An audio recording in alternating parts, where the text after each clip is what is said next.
Lesson number 10 cell and cell organelles याच्यामध्ये structure of the cell मध्ये प्रथम आपण प्लांट सेलचं स्ट्रक्चर इथे थोडक्यात पाहूया. प्लांट सेल मध्ये cell wall, cell membrane, cytoplasm, chloroplast, nucleus, ribosomes, mitochondria, vacuoles, endoplasmic reticulum, nuclear membrane हे घटक आपल्याला इथे पाहावयास मिळतात. तर ॲनिमल सेलमध्ये जर आपण पाहिलं तर ॲनिमल सेलमध्ये जे आउटर कव्हरिंग सेल वॉल आहे ते इथं सेल वॉल दिसत नाही. ॲनिमल सेल मधलं जे आउटर कव्हरिंग आहे ते cell membrane, endoplasmic reticulum, lysosomes, mitochondria, ribosomes, vacuoles, nucleus, nucleolus, nuclear membrane, Golgi body, cytoplasm.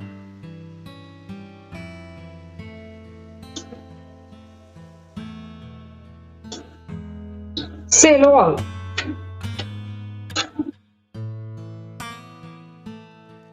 This is the rigid outermost layer of a plant cell. It makes the cell stiff, providing the cell with mechanical support and giving it protection. Animal cells do not have cell walls. Cell wall हे जे आहे हे plant cell मध्ये आढळून येतं आणि हा कठीण असा आउटर मोस्ट लेयर आहे. याच्यामुळे प्लांट सेलला एक ठराविक आकार प्राप्त होतो. त्याचबरोबर सेलला मेकॅनिकल सपोर्ट देण्याचं आणि सेलच्या आतमधील घटकांना प्रोटेक्शन देण्याचं कार्य सेल वॉल मार्फत घडून येतं. Animal cells do not have cell walls. Animal cell मध्ये सेल वॉल दिसून येत नाही. पुढचा घटक आहे cell membrane. This is a protective layer that surrounds every cell and separates it from its external environment. It is found just inside the cell wall and is made up of complex lipids or fats and proteins. Cell membrane जो आहे हा सुद्धा एक protective layer आहे जो सेलच्या भोवताली cover झालेला असतो. हा सुद्धा सेलचं एक्सटर्नल एन्व्हायरमेंट पासून प्रोटेक्शन करण्याचं काम करत असतो.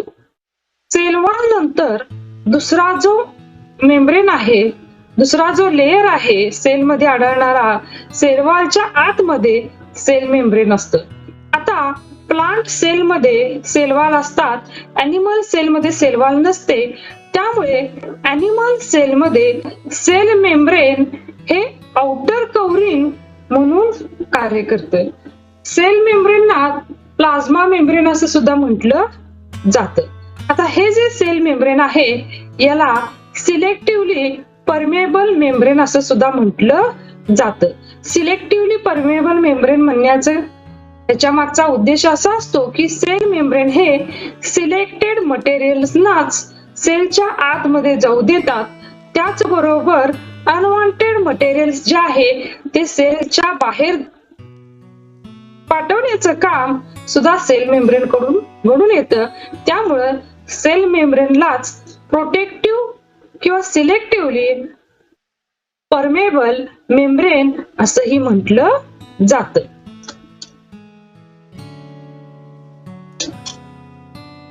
आता सेल मध्ये घडून येणाऱ्या दोन तऱ्हेच्या ऍक्टिव्हिटीज आहेत. त्याच्यामधली एक जी ऍक्टिव्हिटी आहे त्या ऍक्टिव्हिटीला एनर्जीची गरज असते आणि दुसरी जी ऍक्टिव्हिटी आहे त्याला एनर्जीची आवश्यकता नसते. Activities that consume cellular energy. First one is endocytosis. Endocytosis is the process by which cells take in substances from outside of the cell by engulfing them in a vesicle. Endocytosis हे काय आहे तर एंडोसायटोसिस मध्ये cells या बाहेरील substances आतमध्ये गिळंकृत करतात किंवा आतमध्ये घेतात. दुसरी ऍक्टिव्हिटी आहे जिला एनर्जीची आवश्यकता असते ती आहे एक्झोसायटोसिस.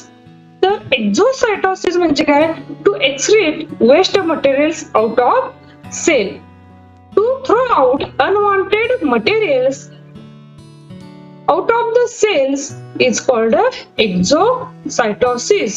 सेलला आवश्यकता नसलेले पदार्थ सेलच्या बाहेर टाकण्याच्या कार्याला एक्झोसायटोसिस असं म्हटलं जातं. Process that those that don't consume cellular energy. ज्या ऍक्टिव्हिटीला एनर्जीची आवश्यकता नसते त्याच्यामध्ये आहे डिफ्युजन, ऑस्मॉसिस. डिफ्युजन म्हणजे काय? तर entry or exit of small molecules like O2, CO2. Osmosis, the travelling of water from a part with more water to a part with less water through a selectively permeable membrane is called osmosis. आता ऑस्मॉसिसचे 3 प्रकार आहेत. बघा, osmosis म्हणजे आपण काय ते पाहिलेलं आहे. तर ऑस्मॉसिसचे 3 प्रकार आहेत. आयसोटोनिक सोल्युशन मधून घडून येणारे ऑस्मॉसिस, हायपोटोनिक सोल्युशन मध्ये आणि hypertonic solution. Isotonic solution, medium outside and inside the cell has the same proportion of water. Water does not go in or out. Cell आणि सेलच्या बाहेर जे मीडियम आहे त्याच्यामध्ये असणार जे वॉटर प्रपोर्शन आहे ते सेम असेल. ज्या वेळेला सेल आणि सेल ज्या मीडियम मध्ये आहे ते वॉटर लेवल किंवा प्रपोर्शन ऑफ वॉटर जर सेम असेल तर अशा वेळेला water does not go in or out. अशा वेळेला पाणी हे सेल मध्येही जात नाही किंवा सेल मधून बाहेर मीडियम मध्ये सुद्धा जात नाही. इथं जे ऑस्मॉसिस घडून येतं ते ऑस्मॉसिस हे आयसोटोनिक सोल्युशन मध्ये घडून येत असतं. आयसोटोनिक सोल्युशन मध्ये जे ऑस्मॉसिस पाहायला मिळते या पद्धतीचं असेल म्हणजे इथं ऑस्मॉसिस घडून येणारच नाही. म्हणजे पाणी हे ना सेल मध्ये जाईल किंवा सेलच्या बाहेर सुद्धा जाणार नाही. दुसरा सोल्युशनचा प्रकार आहे तो hypotonic solution. The cell has less water than outside medium, so water enters the cell. बघा, सेल मध्ये पाण्याची पातळी ही कमी असल्या कारणाने मीडियम मध्ये पाणी हे सेलकडे फ्लो होईल. The cell has less water than outside medium, so water enters the cell. अशा वेळेला जे वॉटर आहे ते सेल मध्ये एंटर करणार आहे. ही जी क्रिया आहे ही हायपोटोनिक सोल्युशन मध्ये आपणास पाहावयास मिळेल. Third hypertonic solution.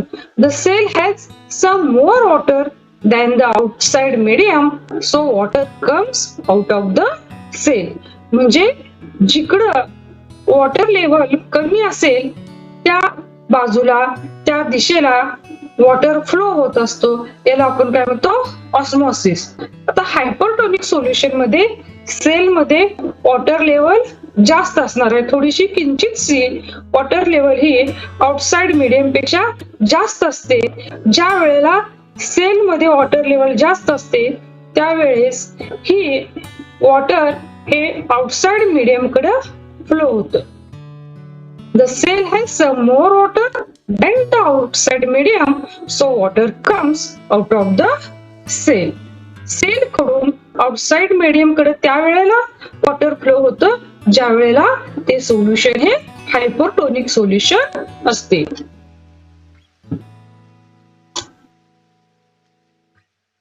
Cytoplasm. The cytoplasm is a thick aqueous water-based solution in which the organelles are found. Substances such as salts, nutrients, minerals, and enzymes are dissolved in the cytoplasm. Cytoplasm. तर हे जे cytoplasm आहे हे पेशी द्रव्य आहे. सेलमध्ये आढळून येणारा जो द्रव आहे त्याला सायटोप्लाझम असं म्हटलं जातं. आणि या सायटोप्लाझम मध्ये आपणाला वेगवेगळे सेल ऑर्गॅनिल्स पाहावयास मिळतात. सेल ऑर्गॅनिल्स म्हणजे सेलचे विविध घटक.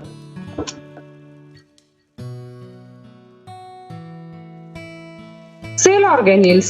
An organ is a specialized subunit having specific function within the cell. They are organs of the cell. First organelle, nucleus. Nucleus is found in center of the cell. The nucleus is the control center of the cell. It contains deoxyribonucleic acid, the genetic material that directs all the activities of the cell. Only eukaryotic cells have nuclei, pleural or for nucleus. Prokaryotic cells do not. The nucleus is separated from the cytoplasm by a specialized membrane called the endoplasmic reticulum.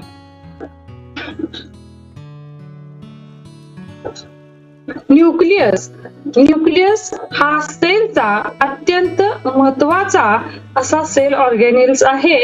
Nucleus या पद्धतीचा असेल. न्यूक्लियसला nuclear pore असतात. त्याचबरोबर त्याच्यामध्ये धाग्यासारखे जे भाग हे पाहावयास मिळतात त्यांना क्रोमॅटिन मटेरियल्स म्हणतात. न्यूक्लियस मध्ये सुद्धा हा सर्क्युलर जो पोर्शन आहे याला न्यूक्लिओलस म्हणतात. न्यूक्लियस मध्ये आढळून येणाऱ्या पदार्थाला न्यूक्लिओप्लाझम असं म्हणतात.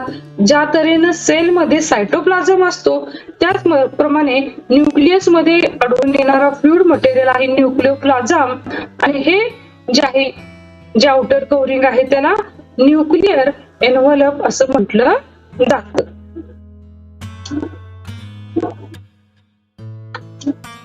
Endoplasmic reticulum. The endoplasmic reticulum is a membrane system of folded sacs and tunnels. The endoplasmic reticulum helps move proteins within the cell as well as export them outside to the cell. There are two types of endoplasmic reticulum. Smooth endoplasmic reticulum, no ribosomes. Rough endoplasmic reticulum. The rough endoplasmic reticulum is covered with ribosomes. Endoplasmic reticulum हा न्यूक्लियसला attach झालेला एक sale organelles आहे. याच्यामध्ये folded sacks किंवा tunnels एकावरती एक अशा घडी घालून ठेवलेल्या सॅक सारखे किंवा टनेल सारखा हा पोर्शन या पद्धतीने दिसतो. जो हा न्यूक्लियसला बाउंड झालेला असतो त्याच पद्धतीने तो न्यूक्लियर मेम्ब्रेनला सुद्धा बाहेरच्या बाजूने जॉईन झालेला असतो. तर एंडोप्लाझमिक रेटिक्युलम जो आहे हा प्रोटीनचं वहन करण्यासाठी प्रोटीन्स एक्सपोर्ट करण्यासाठी या एंडोप्लाझमिक रेटिक्युलमचा सेलमध्ये उपयोग होतो. इथे दोन तऱ्हेचे एंडोप्लाझमिक रेटिक्युलम पाहावयास मिळतात. स्मूथ एंडोप्लाझमिक रेटिक्युलम आणि rough endoplasmic reticulum. Smooth endoplasmic reticulum वरती रायबोसोम्स नसतात आणि ज्या एंडोप्लाझमिक रेटिक्युलम वरती रायबोसोम्स अटॅच झालेले असतात त्यांना रफ एंडोप्लाझमिक रेटिक्युलम असं म्हटलं जातं. पुढचा सेल ऑर्गॅनिल आहे लायसोसोम. Lysosomes is a membrane-bound cell organelles that contain digestive enzymes. Lysosomes breaks down waste of food and worn out cell parts. तर हा जो लायसोसोम्स आहे हाही अत्यंत महत्वाचा सेल ऑर्गॅनिल आहे. याच्यामध्ये सुद्धा सिंगल सेल मेम्ब्रेन पाहावयास मिळतात. त्याचबरोबर याच्यामध्ये कॉम्प्लेक्स एन्झाइम्स सुद्धा असतात. लायसोसोमचं फंक्शन ही सेल मध्ये खूप महत्वाचं आहे. पहिलं फंक्शन जे आहे या लायसोसोमचं तर इम्युनी सिस्टीम वाढवण्याचं. It destroys viruses and bacteria that attack the cells. Viruses आणि बॅक्टेरियांना डिस्ट्रॉय करण्याचं काम या लायसोसोम्स कडून घडून येतं. Demolition squads, it is destroy torn out cellular organelles and organic debris. त्याला ऑटोलिसिस असं म्हटलं जातं. म्हणजे सेल मध्ये काही कचरा असेल किंवा अनवॉन्टेड मटेरियल्स असतील ते कुजवण्याचं किंवा ते नष्ट करण्याचं, तिथून डिस्ट्रॉय करण्याचं काम सुद्धा हा लायसोसोम करतो. Suicide bags, when a cell membrane cell becomes older or is damaged, lysosome burst and enzymes digest their own cells. समजा सेल ह्या ओल्ड झाल्या तर अशा वेळेला या सेल डायजेस्ट करण्याचं काम या लायसोसोम कडूनच घडून येतं. सेल स्वतःच हा लायसोसोम एक तऱ्हेचं एन्झाईम तयार करतो आणि ते त्या एन्झाईम्स मुळे या सेल्स या ब्रस्ट होतात आणि त्यामुळे याला सुसाइड बॅग्स असं सुद्धा म्हटलं जातं. During starvation lysosomes digest stored proteins and fats. Next cell organelle, vacuole. Central vacuoles, a storage organelle storing water, dissolved substances and wastes. It also maintains the correct water pressure inside the cell, allowing the cell cytoplasm and membrane to push against the cell wall, keeping the plant's various parts, leaves, stems, rigid and firm. आता हा जो central व्हॅक्यूल आहे हा सुद्धा storage organelle आहे. याच्यामध्ये water store करणे, त्याचबरोबर डिझॉल्व्ड सबस्टन्सेस स्टोअर करणे, वेस्ट मटेरियल असेल ते स्टोअर करणे, त्याचबरोबर हा करेक्ट प्रेशर जे सेल वरती सेलचं प्रेशर ऑस्मॅटिक प्रेशर असं म्हटलं जातं, ते ऑस्मॅटिक प्रेशर करेक्ट मेंटेन करण्याचं काम सुद्धा या व्हॅक्यूल मार्फत घडून येतं. तर प्लांट सेल मध्ये आणि अॅनिमल सेल मध्ये आढळणारे व्हॅक्यूल्स हे वेगवेगळे असतात. हे आहे प्लांट सेल मधील व्हॅक्यूल आणि इथं आहे हे अॅनिमल सेल मधले व्हॅक्यूल इथं आपल्याला पाहावयास मिळते. मायटोकॉन्ड्रिया हाही सेल ऑर्गॅनिल अत्यंत महत्वाचा आहे. मायटोकॉन्ड्रियामध्ये त्याला मायटोकॉन्ड्रियाला पॉवर हाऊस सेल असंही म्हटलं जातं. Mitochondria, this is the power house of the cell. It converts the energy stored in food into energy rich molecules that the cell can use. Plastids. Plastids are double membrane organelles which are found in the cells of plants and algae. Plastids are responsible for manufacturing and storing of food. They often contain pigments that are used in photosynthesis and different types of pigments that can change the color of the cell. Plastids म्हणजे लवके ज्या organelle मुळे वनस्पतींना colour प्राप्त होतो त्या ऑर्गॅनिलना plastids असे संबोधले जाते.